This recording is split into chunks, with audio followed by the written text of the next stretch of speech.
Welcome.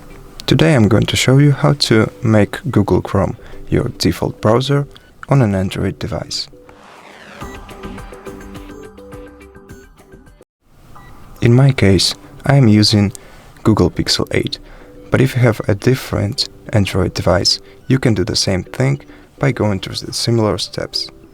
First, open Settings. Now, scroll down until you see Apps section.